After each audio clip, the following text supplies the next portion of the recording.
Okay, so I am in the middle of cleaning this up, but I can put this away in 3-in-1 oil.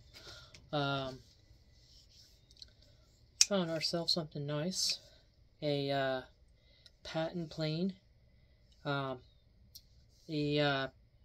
plane was about $5, and I had $5, and the gentleman had a couple other nice planes. He had a nice Stanley Bailey, and I was like, you know, I think I'll just get this one, because something about it just seemed to speak to me a little bit, and like I kind of recognized it a little bit, so I was like, all right, you know what, I'll take this.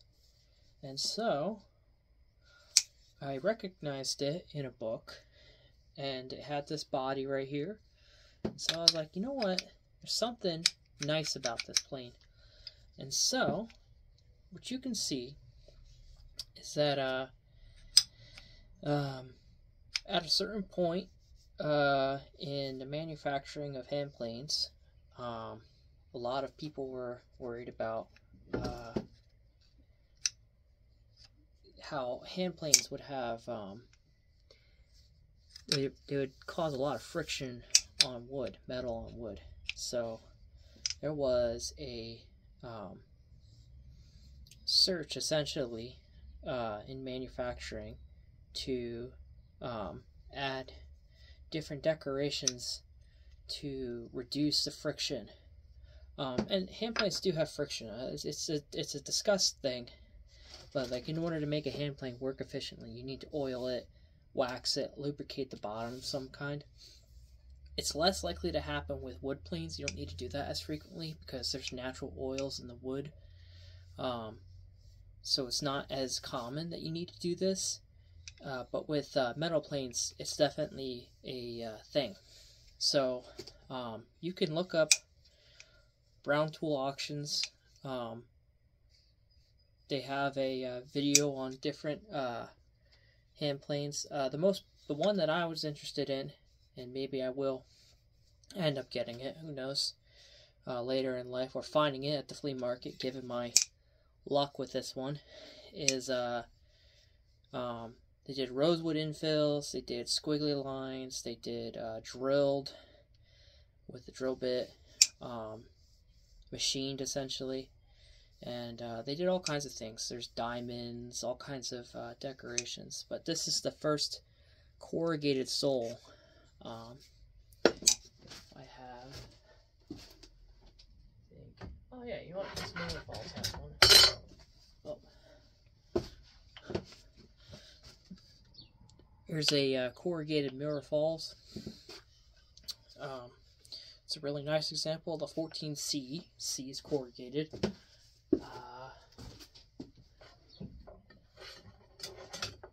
Just put this back up here. The only one I've seen work efficiently was the corrugated metal and wood one, I think. And I think if you added a corrugation to your wood planes, it would just be a pocket for wax, which was pretty efficient. Leaving that aside, the nice thing about this plane, I've been cleaning up the rust, which is why I'm wearing these safety glasses. And I found the logo here. Obviously, I recognized it pretty quickly because I had a book on fine tools. They talked about patent tools, but so it kind of works like your Stanley block plane. And if I can get it to turn, I had to glue this part in. So essentially, the wood. Oh. Man, I can't have that happen. Essentially, the wood here has, if the light can pick it up, a metal pin going through, and the wood has a long handle that goes through, and it's drilled so that it can spin and turn this metal case right here. I had to grind this down a little bit just so it was to clean up the rust essentially, and make sure it was level. So I put glue in here just so that it would secure the pin because this was hanging out just slightly. So if it has any more problems, I might just epoxy it in. But so now this is tight, and then I've loosened it. It's neat, huh? I assume that it was kind of nice. Unlike my Stanley rule and level block plane, my I forget what it's called. Oh, I don't even have a name on here. I think it's like the 220 or whatever. 221. I had issues with that one, and I had to kind of hammer out the old, it was really rusted. I had to hammer out the old adjustable mouth. I had to like take a little light tap hammer, punch that out. But my problem is that I don't have a blade for this.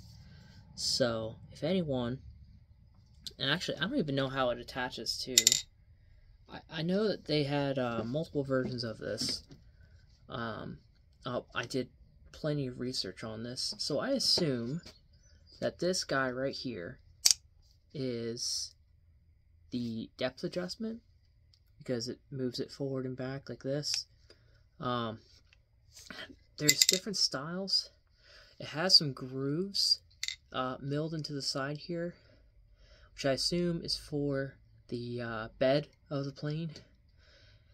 I don't really know what all of I'm supposed to interpret this, but I bought it for $5. Oh, I ended up having to glue this piece here. It was pretty severely cracked.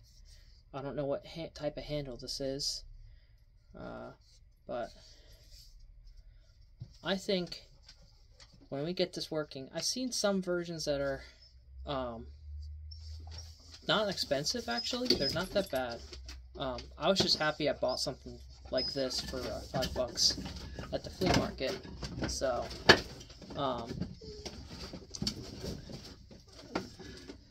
sorry, my dog's freaking out.